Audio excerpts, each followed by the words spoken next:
اے چادر میں لپٹنے والے، اٹھو، اب خبردار کرنے لگو اور اپنے پروردگار کی بڑائی بیان کرو، اور اپنے کپڑے پاک رکھو، اور شرک کی گندگی سے تو الگ ہی رہو، اور اس نیت سے احسان نہ کرو کہ اس سے زیادہ کے خواہاں ہو، اور اپنے پروردگار کی خاطر صبر کرتے رہو،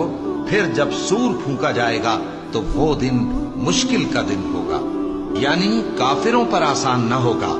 مجھے اس شخص سے سمجھ لینے دو جس کو میں نے اکیلا پیدا کیا، اور میں نے اس کو بہت سا مال دیا اور ہر وقت حاضر رہنے والے بیٹے دیے، اور اس کو ہر طرح کے سامان میں وسعت دی، پھر بھی لالچ رکھتا ہے کہ میں اسے اور زیادہ دوں۔ ایسا ہرگز نہیں ہوگا، یہ ہماری آیتوں کا بڑا مخالف رہا ہے۔ میں اسے ایک بڑی چڑھائی چڑھاؤں گا۔ اس نے غور و فکر کیا اور ایک بات ٹھہرا لی،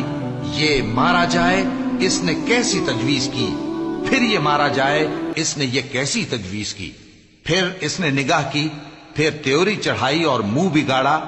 پھر پیٹ پھیر کر چلا اور تکبر کیا، پھر کہنے لگا یہ تو جادو ہے جو پہلے لوگوں سے برابر ہوتا آیا ہے، پھر بولا یہ اللہ کا کلام نہیں بلکہ بشر کا کلام ہے، میں ان قریب اس کو سقر میں داخل کروں گا